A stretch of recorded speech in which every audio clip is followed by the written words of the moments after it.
नमस्कार. Magical hand किचनमध्ये आपणा सर्वांचं स्वागत आहे. आज आपण बनवणार आहोत गरमागरम डोसा आणि तोही अतिशय सोप्या पद्धतीने. जर तुम्हाला आमची ही डोशाची रेसिपी आवडली तर माझ्या चॅनलला सबस्क्राईब करायला आणि लाईक व शेअर करायला विसरू नका. चला तर बनवूया आपण गरमागरम डोसा. हा डोसा बनवण्यासाठी आपल्याला 1 वाटी उडदाची डाळ लागणार आहे. 1 वाटी जर उडदाची डाळ घेतली तर तांदूळ आपल्याला 4 वाट्या घ्याव्या लागतील त्याच वाटीने मोजून, आणि त्याच वाटीने अर्धी वाटी हरभऱ्याची डाळ घ्यावी लागेल.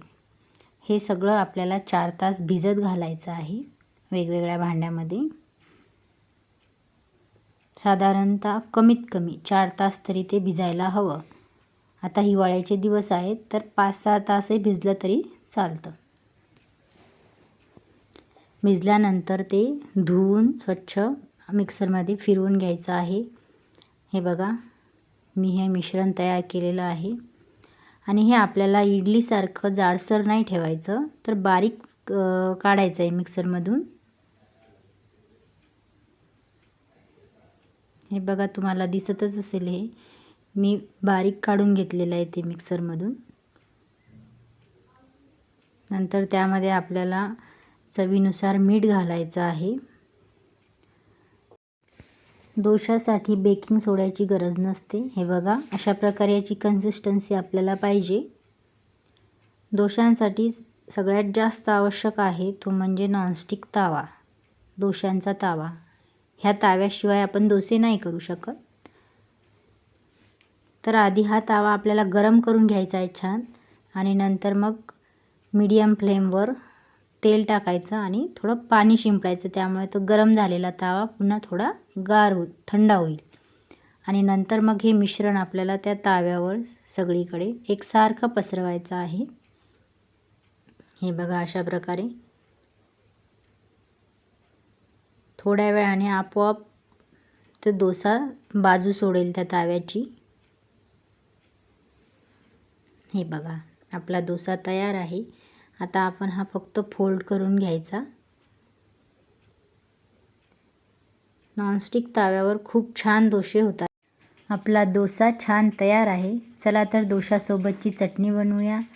त्यासाठी आपल्याला हरभऱ्याची भिजलेली डाळ लागेल, कांदा, हिरवी मिरची, तसेच थोडेसे शेंगदाणे, नंतर अर्धी वाटी दही, लसूण आणि अद्रक. हे सगळं साहित्य आपल्याला लागणार आहे. तसेच थोडीशी साखरसुद्धा आपल्याला लागणार आहे. हे सर्व मिश्रण मिक्सरच्या भांड्यामध्ये आपल्याला फिरवून घ्यायचं आहे. हरभऱ्याची डाळ आधी भिजलेली हवी. आपल्याला त्या चटणीला तडका द्यायचा आहे. त्यासाठी कढईमध्ये मी थोडं तेल घेत आहे.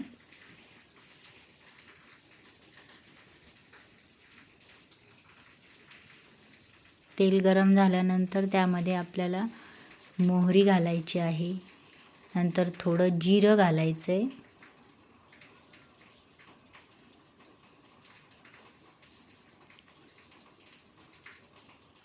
तसेच आपल्याला त्यामध्ये कढीपत्ता घालायचा आहे.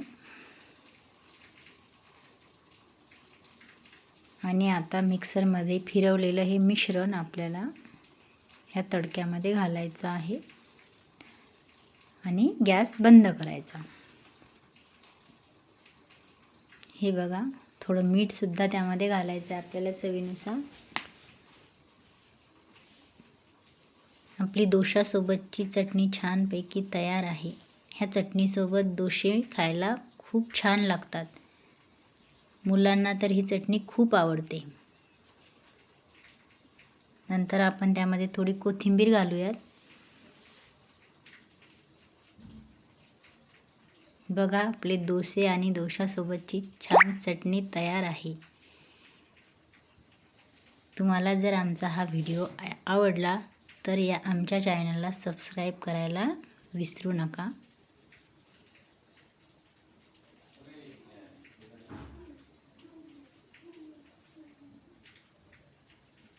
नमस्कार.